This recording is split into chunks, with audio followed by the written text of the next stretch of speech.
জুড়ে ব্যাপক ঘটেছে। আমরা 100% শিওর কোনো পদ্মফুলে তো কোনো প্রশ্নই নেই, আস্তে হাত দিয়েও ভোটা হয়ে যাবে। আসন্ন বিধানসভা নির্বাচনকে সামনে রেখে বালিগঞ্জ কেন্দ্রে প্রচারে ঝাঁপিয়ে পড়লেন তৃণমূল কংগ্রেস প্রার্থী শোভনদেব চট্টোপাধ্যায়। 64 নম্বর ওয়ার্ডের পুরমাতা শাম্মী জাহানের আমন্ত্রণে এদিন তিনি এলাকায় প্রচারে অংশ নেন। এলাকার সাধারণ মানুষের সঙ্গে সরাসরি কথাও বলেন। প্রচারের মধ্যে উৎসবের আবহে অংশ নেন শোভনদেব। পুরমাতা শাম্মী জাহানের ঈদ মিলন উৎসবে উপস্থিত থেকে তিনি এলাকার মানুষের সঙ্গে জনসংযোগ করেন। অনুষ্ঠানে ছিলেন সমাজকর্মী ফয়সাল সহ একাধিক বিশিষ্ট ব্যক্তিত্ব।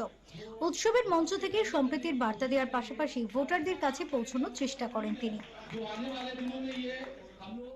আমরা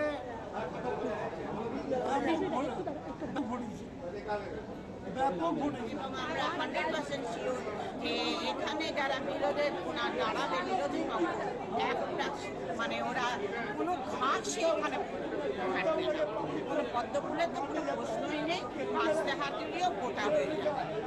2021 সালে এই কেন্দ্রে তৃণমূল প্রার্থী ছিলেন সুব্রত মুখোপাধ্যায়। তার প্রয়াণের পর উপনির্বাচনে জয়ী হন বাবুল সুপ্রিয়, যিনি বর্তমানে রাজ্যসভার সদস্য। ফলে এবারের নির্বাচনে বালিগঞ্জের দায়িত্ব পড়েছে দলের প্রবীণ নেতা শোভনদেব চট্টোপাধ্যায়ের কাঁধে। প্রার্থী ঘোষণা শুরু হওয়ার পর থেকে দলীয় কর্মী সমর্থকদের সঙ্গে নিয়ে বালিগঞ্জের বিভিন্ন এলাকায় ঘুরে ঘুরে প্রচার চালান তিনি। স্থানীয় বাসিন্দাদের সঙ্গে কথা বলে তাদের সমস্যা ও দাবি দেওয়ার কথা শোনেন এবং সমাধানের আশ্বাস দেন। পাশাপাশি রাজ্য সরকারের বিভিন্ন উন্নয়নমূলক প্রকল্প ও পরিষেবার কথাও তুলে ধরেন এবং তৃণমূল কংগ্রেসকে সমর্থনের আহ্বান জানান। Bureau report, channel 10।